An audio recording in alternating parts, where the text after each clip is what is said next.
1 Kings 10.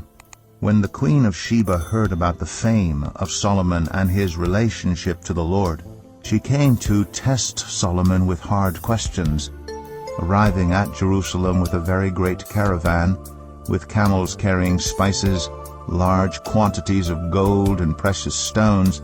She came to Solomon and talked with him about all that she had on her mind. Solomon answered all her questions. Nothing was too hard for the king to explain to her. When the queen of Sheba saw all the wisdom of Solomon, and the palace he had built, the food on his table, the seating of his officials, the attending servants in their robes, his cupbearers, and the burnt offerings he made at the temple of the Lord, she was overwhelmed. She said to the king, "The report I heard in my own country about your achievements and your wisdom is true, but I did not believe these things until I came and saw with my own eyes. Indeed, not even half was told to me. In wisdom and wealth you have far exceeded the report I heard. How happy your people must be, how happy your officials who continually stand before you and hear your wisdom. Praise be to the Lord your God, who has delighted in you and placed you on the throne of Israel. Because of the Lord's eternal love for Israel, he has made you king to maintain justice and righteousness." And she gave the king 120 talents of gold, large quantities of spices, and precious stones. Never again were so many spices brought in as those the queen of Sheba gave to King Solomon. Hiram's ships brought gold from Ophir, and from there they brought great cargoes of almug wood and precious stones. The king used the almug wood to make supports for the temple of the Lord and for the royal palace, and to make harps and lyres for the musicians. So much almug wood has never been imported or seen since that day. King Solomon gave the queen of Sheba all she desired and asked for, besides what he had given her out of his royal bounty. Then she left and returned with her retinue to her own country. The weight of the gold that Solomon received yearly was 666 talents, not including the revenues from the merchants and traders and from all the Arabian kings and the governors of the territories. King Solomon made 200 large shields of hammered gold. 600 shekels of gold went into each shield. He also made 300 small shields of hammered gold, with 3 minas of gold in each shield. The king put them in the palace of the forest of Lebanon. Then the king made a great throne covered with ivory and overlaid with fine gold. The throne had 6 steps, and its back had a rounded top. On both sides of the seat were armrests, with a lion standing beside each of them. 12 lions stood on the 6 steps, one at either end of each step. Nothing like it had ever been made for any other kingdom. All King Solomon's goblets were gold, and all the household articles in the palace of the forest of Lebanon were pure gold. Nothing was made of silver, because silver was considered of little value in Solomon's days. The king had a fleet of trading ships at sea along with the ships of Hiram. Once every 3 years it returned, carrying gold, silver, and ivory, and apes and baboons. King Solomon was greater in riches and wisdom than all the other kings of the earth. The whole world sought audience with Solomon to hear the wisdom God had put in his heart. Year after year everyone who came brought a gift, articles of silver and gold, robes, weapons, and spices, and horses and mules. Solomon accumulated chariots and horses. He had 1,400 chariots and 12,000 horses, which he kept in the chariot cities and also with him in Jerusalem. The king made silver as common in Jerusalem as stones, and cedar as plentiful as sycamore fig trees in the foothills. Solomon's horses were imported from Egypt and from Kue. The royal merchants purchased them from Kue at the current price. They imported a chariot from Egypt for 600 shekels of silver, and a horse for 150. They also exported them all to the kings of the Hittites and of the Arameans. 1 Kings 11. King Solomon, however, loved many foreign women besides Pharaoh's daughter: Moabites, Ammonites, Edomites, Sidonians, and Hittites.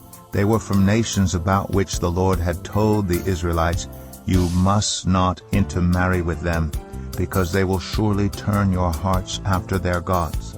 Nevertheless, Solomon held fast to them in love. He had 700 wives of royal birth and 300 concubines. and his wives led him astray. As Solomon grew old, his wives turned his heart after other gods, and his heart was not fully devoted to the Lord his God, as the heart of David his father had been. He followed Ashtoreth, the goddess of the Sidonians, and Moloch, the detestable god of the Ammonites. So Solomon did evil in the eyes of the Lord. He did not follow the Lord completely, as David his father had done. On a hill east of Jerusalem, Solomon built a high place for Chemosh, the detestable god of Moab, and for Moloch, the detestable god of the Ammonites. He did the same for all his foreign wives who burned incense and offered sacrifices to their gods. The Lord became angry with Solomon because his heart had turned away from the Lord, the God of Israel, who had appeared to him twice. Although he had forbidden Solomon to follow other gods, Solomon did not keep the Lord's command. So the Lord said to Solomon, "Since this is your attitude, and you have not kept my covenant and my decrees, which I commanded you, I will most certainly tear the kingdom away from you and give it to one of your subordinates. Nevertheless, for the sake of David your father, I will not do it during your lifetime. I will tear it out of the hand of your son. Yet I will not tear the whole kingdom from him, but will give him one tribe for the sake of David my servant, and for the sake of Jerusalem, which I have chosen." Then the Lord raised up against Solomon an adversary, Hadad the Edomite, from the royal line of Edom. Earlier, when David was fighting with Edom, Joab, the commander of the army, who had gone up to bury the dead, had struck down all the men in Edom. Joab and all the Israelites stayed there for 6 months, until they had destroyed all the men in Edom. But Hadad, still only a boy, fled to Egypt with some Edomite officials who had served his father. They set out from Midian and went to Paran. Then, taking people from Paran with them, they went to Egypt, to Pharaoh king of Egypt, who gave Hadad a house and land and provided him with food. Pharaoh was so pleased with Hadad that he gave him a sister of his own wife, Queen Tahpenes, in marriage. The sister of Tahpenes bore him a son named Genubath, whom Tahpenes brought up in the royal palace. There Genubath lived with Pharaoh's own children. While he was in Egypt, Hadad heard that David rested with his ancestors, and that Joab, the commander of the army, was also dead. Then Hadad said to Pharaoh, "Let me go, that I may return to my own country." "What have you lacked here that you want to go back to your own country?" Pharaoh asked. "Nothing," Hadad replied, "but do let me go." And God raised up against Solomon another adversary, Rezon, son of Eliada, who had fled from his master Hadadezer, king of Zobah. When David destroyed Zobah's army, Rezon gathered a band of men around him and became their leader. They went to Damascus, where they settled and took control. Rezon was Israel's adversary as long as Solomon lived, adding to the trouble caused by Hadad. So Rezon ruled in Aram and was hostile toward Israel. Also Jeroboam, son of Nebat, rebelled against the king. He was one of Solomon's officials, an Ephraimite from Zeradah, and his mother was a widow named Zeruah. Here is the account of how he rebelled against the king. Solomon had built the terraces and had filled in the gap in the wall of the city of David his father. Now Jeroboam was a man of standing, and when Solomon saw how well the young man did his work, he put him in charge of the whole labor force of the tribes of Joseph. About that time Jeroboam was going out of Jerusalem, and Ahijah the prophet of Shiloh met him on the way, wearing a new cloak. The two of them were alone out in the country, and Ahijah took hold of the new cloak he was wearing and tore it into 12 pieces. Then he said to Jeroboam, "Take 10 pieces for yourself, for this is what the Lord, the God of Israel, says. See, I am going to tear the kingdom out of Solomon's hand and give you 10 tribes. But for the sake of my servant David and the city of Jerusalem, which I have chosen out of all the tribes of Israel, he will have 1 tribe. I will do this because they have forsaken me and worshipped Ashtoreth, the goddess of the Sidonians, Chemosh, the god of the Moabites, and Moloch, the god of the Ammonites, and have not walked in obedience to me, nor done what is right in my eyes, nor kept my decrees and laws as David Solomon's father did. But I will not take the whole kingdom out of Solomon's hand. I have made him ruler all the days of his life for the sake of David my servant, whom I chose, and who obeyed my commands and decrees. I will take the kingdom from his son's hands and give you 10 tribes. I will give 1 tribe to his son, so that David my servant may always have a lamp before me in Jerusalem, the city where I chose to put my name. However, as for you, I will take you, and you will rule over all that your heart desires. You will be king over Israel. If you do whatever I command you and walk in obedience to me and do what is right in my eyes by obeying my decrees and commands as David my servant did, I will be with you. I will build you a dynasty as enduring as the one I built for David, and will give Israel to you. I will humble David's descendants because of this, but not forever. Solomon tried to kill Jeroboam, but Jeroboam fled to Egypt, to Shishak the king, and stayed there until Solomon's death. As for the other events of Solomon's reign, all he did, and the wisdom he displayed, are they not written in the book of the annals of Solomon? Solomon reigned in Jerusalem over all Israel 40 years. Then he rested with his ancestors, and was buried in the city of David his father, and Rehoboam his son succeeded him as king. 1 Kings 12. Rehoboam went to Shechem, for all Israel had gone there to make him king. When Jeroboam son of Nebat heard this, he was still in Egypt, where he had fled from King Solomon. He returned from Egypt. So they sent for Jeroboam, and he and the whole assembly of Israel went to Rehoboam and said to him, Your father put a heavy yoke on us, but now lighten the harsh labor and the heavy yoke he put on us, and we will serve you. Rehoboam answered, Go away for 3 days and then come back to me. So the people went away. Then King Rehoboam consulted the elders who had served his father Solomon during his lifetime. How would you advise me to answer these people? He asked.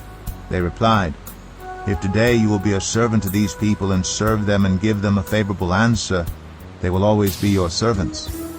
But Rehoboam rejected the advice the elders gave him, and consulted the young men who had grown up with him and were serving him. He asked them, What is your advice? How should we answer these people who say to me, Lighten the yoke your father put on us? The young men who had grown up with him replied, These people have said to you, Your father put a heavy yoke on us, but make our yoke lighter? Now tell them, My little finger is thicker than my father's waist. My father laid on you a heavy yoke. I will make it even heavier. My father scourged you with whips. I will scourge you with scorpions. 3 days later, Jeroboam and all the people returned to Rehoboam as the king had said. Come back to me in 3 days. The king answered the people harshly. Rejecting the advice given him by the elders, he followed the advice of the young men and said, My father made your yoke heavy. I will make it even heavier. My father scourged you with whips. I will scourge you with scorpions. So the king did not listen to the people, for this turn of events was from the Lord, to fulfill the word the Lord had spoken to Jeroboam son of Nebat through Ahijah the Shilonite. When all Israel saw that the king refused to listen to them, they answered the king, What share do we have in David? What part in Jesse's son? To your tents, Israel. Look after your own house, David. So the Israelites went home. But as for the Israelites who were living in the towns of Judah, Rehoboam still ruled over them. King Rehoboam sent out Adoniram, who was in charge of forced labor, but all Israel stoned him to death. King Rehoboam, however, managed to get into his chariot and escape to Jerusalem. So Israel has been in rebellion against the house of David to this day. When all the Israelites heard that Jeroboam had returned, they sent and called him to the assembly and made him king over all Israel. Only the tribe of Judah remained loyal to the house of David. When Rehoboam arrived in Jerusalem, he mustered all Judah and the tribe of Benjamin, 180,000 able young men, to go to war against Israel and to regain the kingdom for Rehoboam son of Solomon. But the word of God came to Shemaiah the man of God.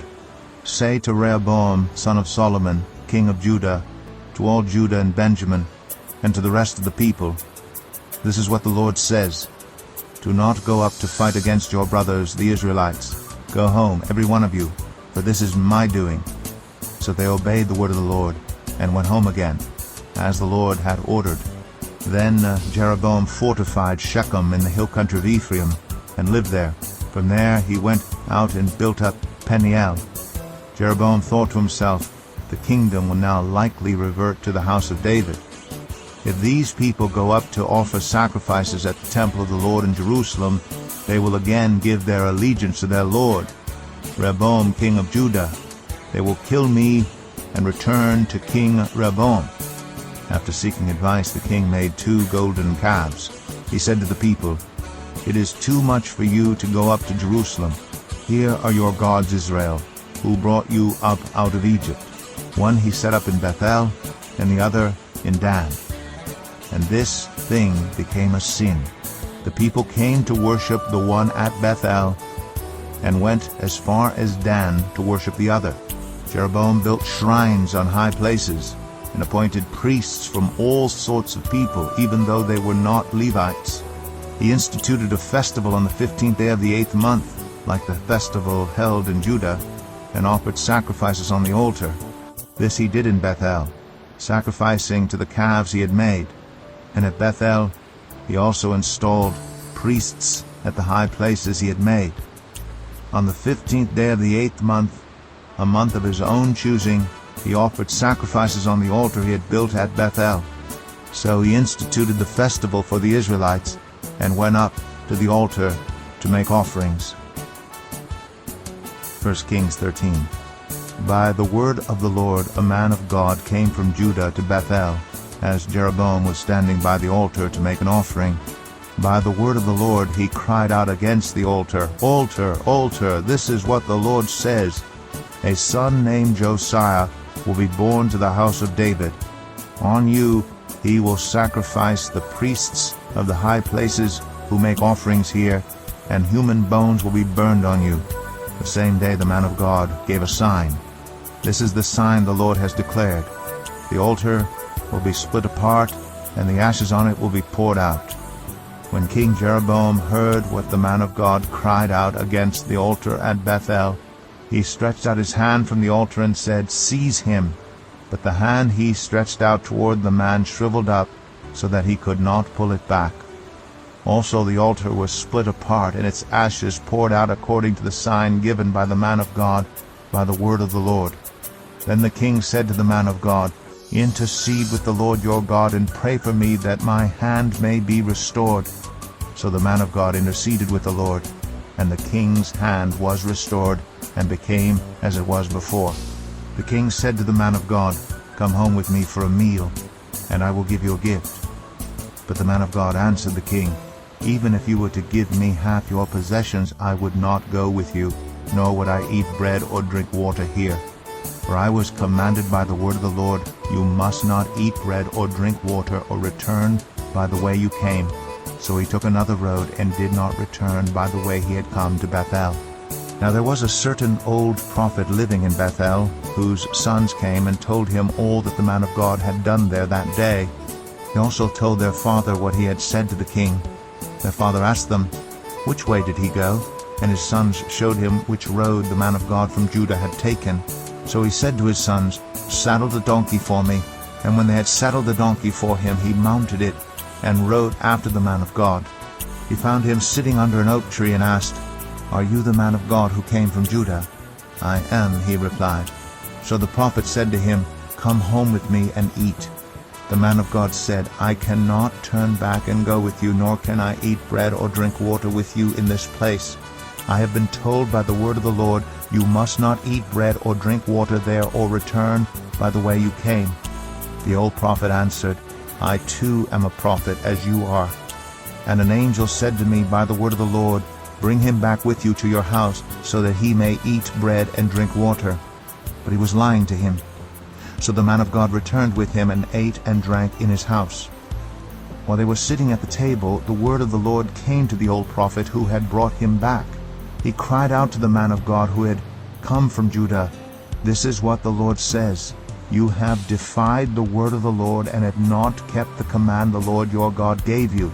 You came back and ate bread and drank water in the place where he told you not to eat or drink. Therefore your body will not be buried in the tomb of your ancestors." When the man of God had finished eating and drinking, the prophet who had brought him back saddled his donkey for him. As he went on his way, a lion met him on the road and killed him. And his body was left lying on the road, with both the donkey and the lion standing beside it. Some people who passed by saw the body lying there, with the lion standing beside the body, and they went and reported it in the city where the old prophet lived. When the prophet who had brought him back from his journey heard of it, he said, "It is the man of God who defied the word of the Lord. The Lord has given him over to the lion, which has mauled him and killed him, as the word of the Lord had warned him." The prophet said to his sons, "Saddle the donkey for me," and they did so.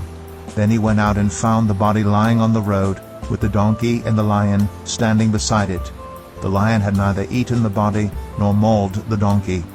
So the prophet picked up the body of the man of God, laid it on the donkey, and brought it back to his own city to mourn for him and bury him.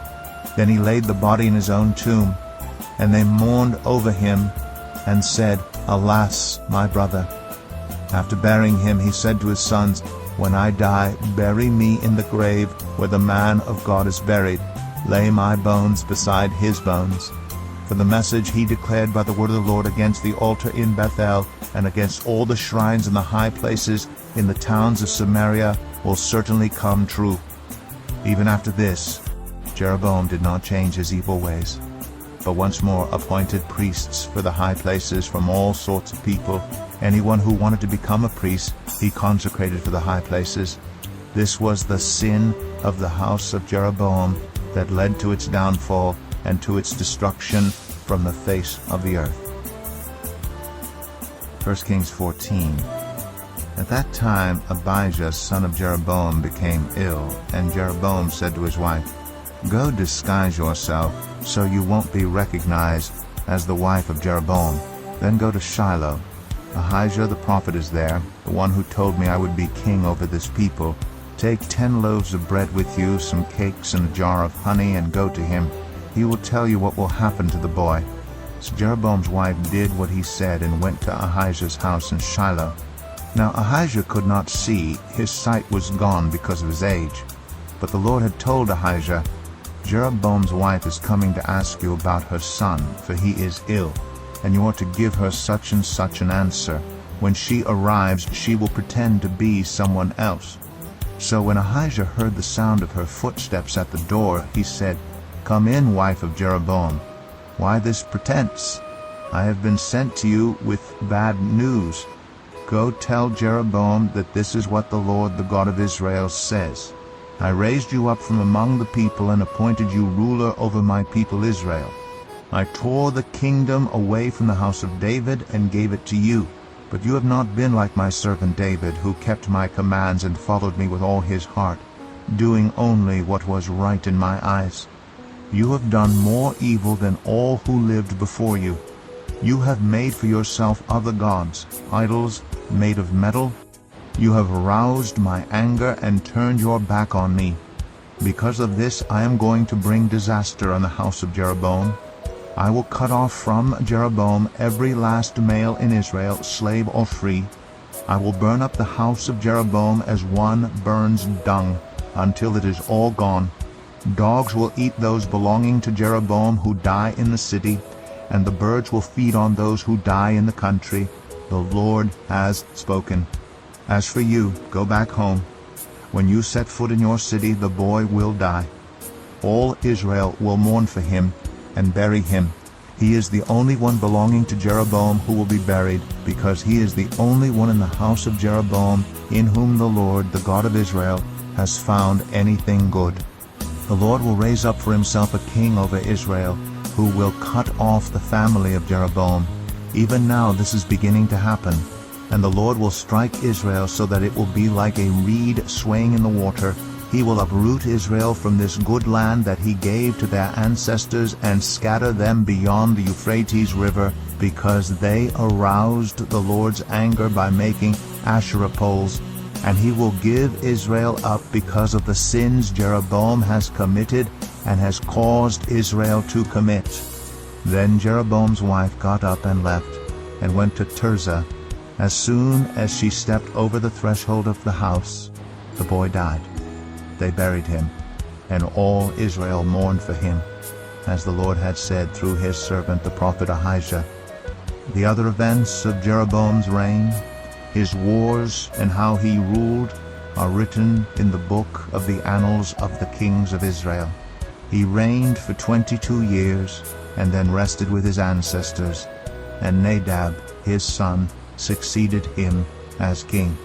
Rehoboam, son of Solomon, was king in Judah.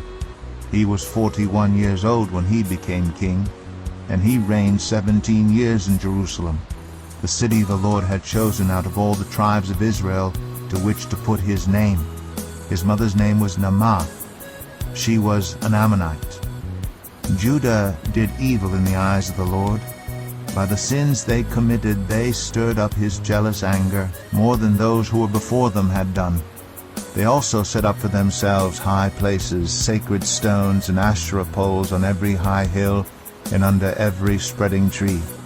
There were even male shrine prostitutes in the land.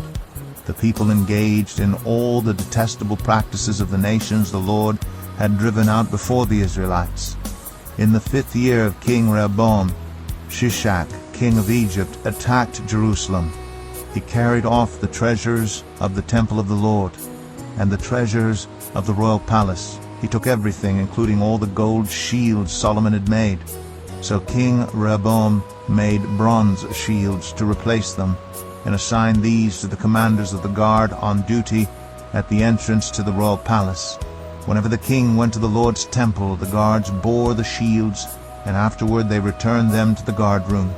As for the other events of Rehoboam's reign, and all he did, are they not written in the book of the annals of the kings of Judah? There was continual warfare between Rehoboam and Jeroboam. And Rehoboam rested with his ancestors, and was buried with them in the city of David. His mother's name was Naamah. She was an Ammonite, and Abijah his son succeeded him as king. 1 Kings 15. In the 18th year of the reign of Jeroboam son of Nebat, Abijah became king of Judah, and he reigned in Jerusalem 3 years. His mother's name was Maacah, daughter of Abishalom. He committed all the sins his father had done before him. His heart was not fully devoted to the Lord his God, as the heart of David his forefather had been. Nevertheless, for David's sake, the Lord his God gave him a lamp in Jerusalem by raising up a son to succeed him, and by making Jerusalem strong. For David had done what was right in the eyes of the Lord, and had not failed to keep any of the Lord's commands all the days of his life, except in the case of Uriah the Hittite. There was war between Abijah and Jeroboam throughout Abijah's lifetime. As for the other events of Abijah's reign and all he did, are they not written in the book of the annals of the kings of Judah? There was war between Abijah and Jeroboam, and Abijah rested with his ancestors and was buried in the city of David. And Asa his son succeeded him as king. In the 20th year of Jeroboam king of Israel, Asa became king of Judah, and he reigned in Jerusalem 41 years. His grandmother's name was Maacah, daughter of Abishalom. Asa did what was right in the eyes of the Lord, as his father David had done. He expelled the male shrine prostitutes from the land, and got rid of all the idols his ancestors had made. He even deposed his grandmother Maacah from her position as queen mother because she had made a repulsive image for the worship of Asherah. Asa cut it down and burned it in the Kidron Valley. Although he did not remove the high places, Asa's heart was fully committed to the Lord all his life. He brought into the temple of the Lord the silver and gold and the articles that he and his father had dedicated. There was war between Asa and Baasha king of Israel throughout their reigns. Baasha king of Israel went up against Judah and fortified Ramah to prevent anyone from leaving or entering the territory of Asa king of Judah. Asa then took all the silver and gold that was left in the treasuries of the Lord's temple and of his own palace. He entrusted it to his officials and sent them to Ben-Hadad, son of Tabraman, the son of Hezion, the king of Aram, who was ruling in Damascus. "Let there be a treaty between me and you," he said, "as there was between my father and your father. See, I am sending you a gift of silver and gold. Now break your treaty with Baasha, king of Israel, so he will withdraw from me." Ben-Hadad agreed with King Asa and sent the commanders of his forces against the towns of Israel. He conquered Ijon, Dan, Abel, Beth, Makkah, and all Kinnereth, in addition to Naphtali. When Baasha heard this, he stopped building Ramah and withdrew to Tirzah. Then King Asa issued an order to all Judah. No one was exempt, and they carried away from Ramah the stones and timber Baasha had been using there. With them King Asa built up Geba in Benjamin, and also Mizpah. As for all the other events of Asa's reign, all his achievements, all he did, and the cities he built, are they not written in the book of the annals of the kings of Judah? In his old age, however, his feet became diseased. Then Asa rested with his ancestors, and was buried with them in the city of his father David, and Jehoshaphat his son succeeded him as king. Nadab son of Jeroboam became king of Israel in the 2nd year of Asa king of Judah, and he reigned over Israel 2 years. He did evil in the eyes of the Lord, following the ways of his father and committing the same sin his father had caused Israel to commit. Baasha, son of Ahijah, from the tribe of Issachar, plotted against him, and he struck him down at Gibbethon, a Philistine town, while Nadab and all Israel were besieging it. Baasha killed Nadab in the 3rd year of Asa king of Judah, and succeeded him as king. As soon as he began to reign, he killed Jeroboam's whole family. He did not leave Jeroboam anyone that breathed, but destroyed them all, according to the word of the Lord given through his servant Ahijah the Shilonite. This happened because of the sins Jeroboam had committed and had caused Israel to commit, and because he aroused the anger of the Lord, the God of Israel. As for the other events of Nadab's reign, and all he did, are they not written in the book of the annals of the kings of Israel? There was war between Asa and Baasha, king of Israel, throughout their reigns. In the 3rd year of Asa king of Judah, Baasha, son of Ahijah, became king of all Israel in Tirzah, and he reigned 24 years. He did evil in the eyes of the Lord, following the ways of Jeroboam, and committing the same sin Jeroboam had caused Israel to commit.